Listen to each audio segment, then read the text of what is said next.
Hello guys, short current affairs में आप सभी का स्वागत है। आज की इस वीडियो सेशन में हम 1 जून तक के सभी इंपॉर्टेंट करंट अफेयर्स कवर करने वाले हैं, वो भी डिटेल एक्सप्लेनेशन के साथ। और करंट अफेयर्स इंग्लिश और हिंदी दोनों लैंग्वेज में दिए गए हैं। ठीक है, मैं आपको बाइलिंगुअल तरीके से ही बताऊंगा, हिंदी में भी और इंग्लिश में भी। और इसकी पीडीएफ आपको हमारी टेलीग्राम चैनल पर मिल जाएगी। टेलीग्राम चैनल का लिंक मैं आपको फर्स्ट कमेंट में पिन कर दूंगा, तो वहाँ से आप पीडीएफ प्राप्त कर सकते हैं। ठीक है, जल्दी हम जो करंट डेट है उस तक कवर कर लेंगे। तो आज हम 1 जून के करंट अफेयर्स देख रहे हैं। तो सबसे पहले शुरुआत करते हैं global day of parents. Global day of parents ये यूनिसेफ द्वारा मनाया जाता है 1 जून को, और 2026 में इसका थीम है टुगेदर फॉर पेरेंट्स।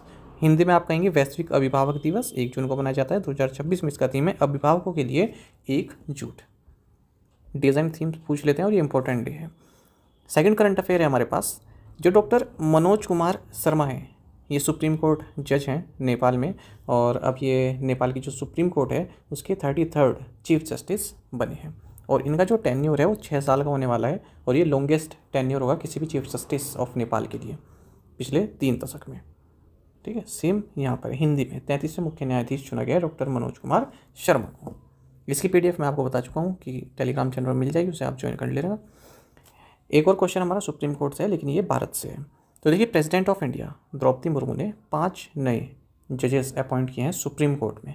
ऐसा क्यों किया है? क्योंकि हाल ही में सुप्रीम कोर्ट नंबर ऑफ जजेस अमेंडमेंट ऑर्डिनेंस 2026 इसको लाया गया केंद्र सरकार द्वारा, और इसके जरिए जो हमारे सुप्रीम कोर्ट में जजेस की स्ट्रेंथ हुआ करती थी 34 including chief justice of India, वो अब 38 हो चुकी है। तो 5 नई वैकेंसी गवर्नमेंट ऑफ इंडिया ने ऐड की हैं। तो पहले 34 जज हुआ करते थे, अब 38 जज होंगे।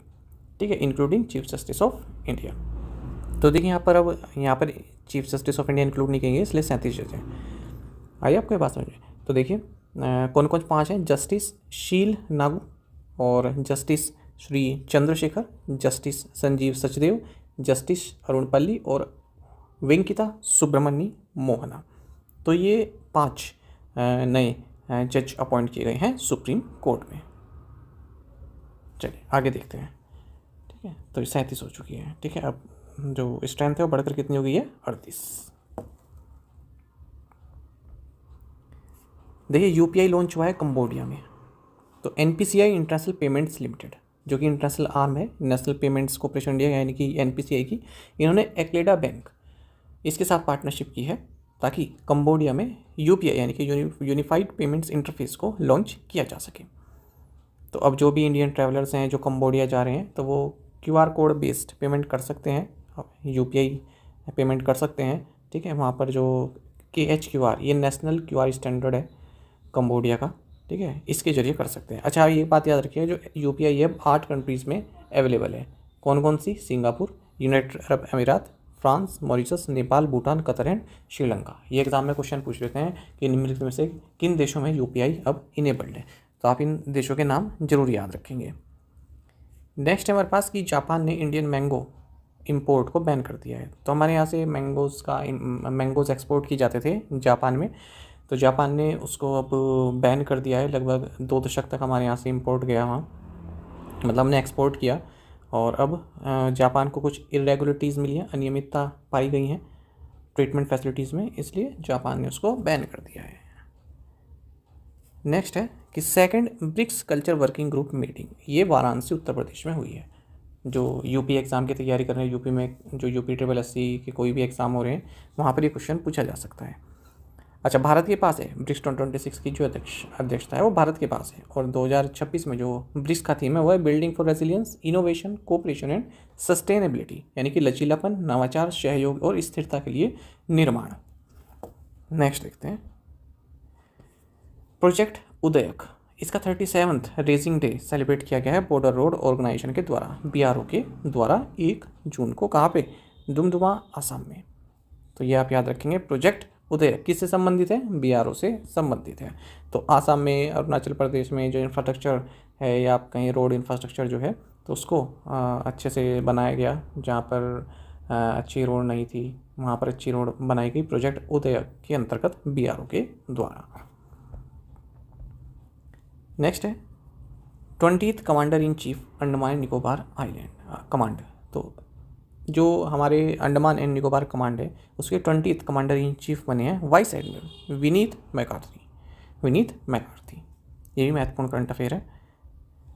अच्छा, नेक्स्ट है हमारे पास, देखिए ये थोड़ा हेडिंग रॉन्ग हो गया है, ठीक है, ये हेडिंग ये होनी चाहिए ब्रिक्स अर्बनाइजेशन फोरम। इसको मैं जो हमारी PDF है उसमें करेक्ट कर दूंगा, ठीक है, तो आप इसको याद रखिएगा। तो जो 13th ब्रिक्स अर्बनाइजेशन फोरम है, 13वीं ब्रिक्स शहरीकरण मंच, भारत होस्ट करेगा 11 से 12 जून के बीच में न्यू दिल्ली में, ठीक है। सबसे पहले बार ब्रिक्स अर्बनाइजेशन फोरम भारत द्वारा ही होस्ट किया गया था नई दिल्ली में 2013 में, ये आप याद रखिएगा। 2013 में सबसे पहले भारत ने इसको होस्ट किया था। और इस अर्बनाइजेशन फोरम का जो थीम है वो है cities for people, BRICS cooperation for inclusive and resilient urban futures. Next है स्वच्छ गांव सुरक्षित जलवायु कैंपेन। तो यूनियन मिनिस्टर ऑफ जल शक्ति CR पाटिल, इन्होंने स्वच्छ गांव सुरक्षित जलवायु कैंपेन को लॉन्च किया है। एक नेशनल लेवल IEC कैंपेन भी लॉन्च किया गया है सॉलिड वेस्ट मैनेजमेंट 2026 की जागरूकता को लेकर, ठीक है। कहाँ पर? Department of drinking water and sanitation, ministry of जल शक्ति, न्यू दिल्ली में। नेक्स्ट है all India index of industrial production IIP। देखिए महत्वपूर्ण करंट अफेयर रहेगा, बताता हूँ क्यों। पहले आप ये जान लीजिए कि जो ministry of statistics and programme implementation है, इन्होंने हाल ही में all India index of industrial production IIP का आंकड़ा जारी किया है। और ये आंकड़ा इसलिए महत्वपूर्ण है क्योंकि पहले जो IIP है इसका बेस ईयर 2011-12 हुआ करता था, लेकिन अब 2022-23 हो गया है।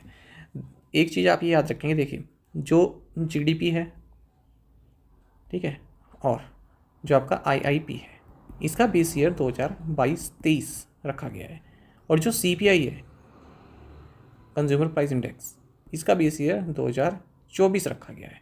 ये आप याद रखिएगा, कंफ्यूज नहीं होना, इन दो का तो सेम है और CPI का 2024 है। तो जो IIP ग्रोथ रेट रही है अप्रैल मंथ के लिए वो 4.9% रही है, अगर हम अप्रैल 2025 से कंपेयर करते हैं। बेस ईयर 2022-23 है और टोटल 16 डेटा सोर्स एजेंसीज अब हो चुकी हैं। इसमें 1042 प्रोडक्ट्स हैं जिन्हें मैपिंग किया गया है 463 आइटम ग्रुप्स के अगेंस्ट। नेक्स्ट है बैंकिंग संबंधित। रिजर्व बैंक ऑफ इंडिया ने 3.10 लाख 3.10 लाख रुपीज़ की मॉनिटरी पेमेंट लगाई है क्रेडिट एक्सेस ग्रामीण लिमिटेड पर। RBI के जो KYC ट्रैक्शन संबंधित प्रोविजंस हैं उनका अनुपालन इस बैंक ने नहीं किया है। नेक्स्ट है हाउस प्राइस इंडेक्स। तो reserve bank of India house price index का डेटा जारी करता रहता है क्वार्टरली बेसिस पर। तो अब फोर्थ क्वार्टर 2025-26 के लिए रिलीज़ किया गया है। बेस ईयर 2022-23 है। 18 मेजर सिटीज़ को इसमें कवर किया गया है। तो जो फोर्थ क्वार्टर है 2025-26 का, उसके लिए हाउस प्राइस इंडेक्स 115.9 रहा है, जबकि इससे पहले वाले क्वार्टर के लिए 115.6 रहा था। और जयपुर, लखनऊ, पुणे, इन सिटीज़ में जो हाउसिंग प्राइस है वो बढ़ी है। और India housing price index year on year growth अगर हम देखें, यहाँ पर तो हम तो क्वार्टरली देखी, अगर हम ईयर ऑन ईयर देखें तो 4.2% रजिस्टर किया गया है 2025-26 के फोर्थ क्वार्टर में, जबकि सेम क्वार्टर में पिछले साल 3.8% ये रहा था। भारत और यूनाइटेड स्टेट्स ने हाल ही में framework on securing of supply in the mining and processing of critical minerals and rare earth, इसको साइन किया है। यानी कि भारत और अमेरिका ने महत्वपूर्ण खनिजों और दुर्लभ पृथ्वी धातु के खनन और प्रसंस्करण में आपूर्ति सुनिश्चित करने पर एक रूपरेखा पर सहमति व्यक्त की है। इस दौरान जो हमारे एक्सटर्नल अफेयर्स मिनिस्टर हैं doctor Jaishankar, US secretary of state Marco Rubio मौजूद रहे हैं। देखिए RBI प्लान कर रहा है कि किल स्विच फैसिलिटी को इनेबल किया जाए, इंट्रोड्यूस किया जाए, ताकि जो भी यूज़र है रिसीविंग एंड पर, ठीक है, अगर उसको लगता है कि कोई डिजिटल स्कैम होने वाला है तो इमीडिएटली वो जितना भी फाइनेंशियल ट्रांजैक्शन है अपने अकाउंट से उसको रोक सकता है। Kill switch facility is a mechanism that allows a system, device, account or service to be shut down, disabled or blocked immediately in an emergency or under specific conditions. Next है high level committee on demographic changes. तो central government ने high level committee on demographic changes को गठित किया है ministry of home affairs द्वारा। और इसका मकसद क्या रहने वाला है? देश भर में हो रहे अप्राकृतिक जनसांख्यिक परिवर्तनों की प्रकृति, कारणों और परिणामों का वैज्ञानिक अध्ययन करने और उचित नीतिगत, प्रशासनिक और कानूनी उपाय की सिफारिश करने का कार्य इसको सौंपा गया है। इसकी अध्यक्षता कौन कर रहे हैं? रिटायर्ड सुप्रीम कोर्ट जज जस्टिस प्रकाश प्रभाकर नावलेकर। तो ये नाम आप याद रखिएगा, इंपॉर्टेंट करंट अफेयर है ये भी। President of India Draupadi Murmu ने president's of India police colour प्रदान किया है सिक्किम पुलिस को। ये महत्वपूर्ण करंट अफेयर रहने वाला है। प्राइम मिनिस्टर नरेंद्र मोदी को एग्रीकोला मेडल फॉर 2026 से सम्मानित किया गया है फूड एंड एग्रीकल्चर ऑर्गेनाइजेशन फाओ के द्वारा। ये एजेंसी है यूनाइटेड नेशंस की। फाओ के डायरेक्टर जनरल डॉक्टर क्यू दोंगजू ने ये अवार्ड दिया है प्राइम मिनिस्टर नरेंद्र मोदी को रोम में, फाओ का जो हेडक्वार्टर है रोम में, उस दौरान।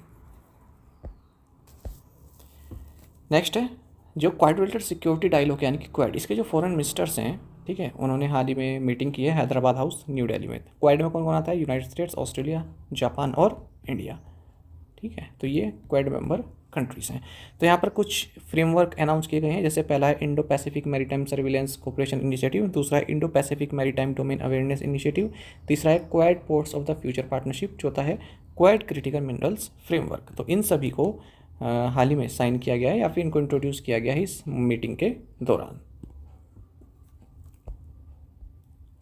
नेक्स्ट हमारा स्पोर्ट्स से संबंधित है। देखिए जो 22nd Asian under 20 athletics championship 2026 है, ये हाल ही में Kai Tak youth sports ground Hong Kong China में हुई है। भारत मेडल टैली में सेकंड पोजीशन पर रहा है ओवरऑल, टॉप किया है चाइना ने। भारत ने 19 मेडल जीते, 10 गोल्ड, 5 सिल्वर और 4 ब्रॉन्ज। जापान तीसरे नंबर पर है 18 मेडल्स के साथ में। तो भी महत्वपूर्ण करंट अफेयर है स्पोर्ट्स से संबंधित, क्योंकि प्राइम मिनिस्टर नरेंद्र मोदी ने भी इससे संबंधित एक आर्टिकल शेयर किया है। नेक्स्ट है खेत बचाओ अभियान। तो union minister of agriculture, farmers welfare and rural development Shivraj Singh Chouhan, इन्होंने खेत बचाओ अभियान जारी किया है। कहाँ से? रामासिया विलेज, रायसेन डिस्ट्रिक्ट, मध्य प्रदेश से। तो इस अभियान के अंतर्गत कृषि वैज्ञानिक, कृषि विश्वविद्यालय के विशेषज्ञ, कृषि विज्ञान केंद्र के अधिकारी, कृषि विभाग की टीमें और जनप्रतिनिधि इस पर के गाँव का दौरा करेंगे और किसानों में जागरूकता पैदा करेंगे, जो भी एग्रीकल्चर संबंधित स्कीम चल रही हैं, ठीक है, उससे संबंधित। नेक्स्ट है इंडिया का जो सी फूड एक्सपोर्ट है वो बढ़ा है। तो भारत ने 19,72,018 मेट्रिक टन्स का जो सी फूड है, ठीक है, मतलब इतने टन का सी फूड वो एक्सपोर्ट किया है 2025-26 में। ऑल टाइम हाई है, चाहे वॉल्यूम के हिसाब से देखें चाहे वैल्यू के हिसाब से देखें। यूनाइटेड स्टेट्स और चाइना में हमारा सी फूड सबसे ज़्यादा है। और कहाँ से जाता है? विशाखापट्टनम पोर्ट से, जवाहरलाल नेहरू पोर्ट ट्रस्ट से और कोची से। फ्रोजन श्रिम्प, फ्रोजन झींगा जिसे आप कहेंगे, ये सबसे ज़्यादा एक्सपोर्ट होता है भारत से। तो आई होप आपको ये फर्स्ट जूनियर करंट अफेयर्स पसंद आए होंगे, और इसकी पीडीएफ आपको हमारे short current affairs Telegram channel पर मिल जाएगी, ठीक है। देखिए नया चैनल है, इसको सपोर्ट कीजिए, आपको बेहतरीन कंटेंट आपको मिलेगा, इसको ज्वाइन कर लीजिएगा आप। चलिए, थैंक यू गाइस।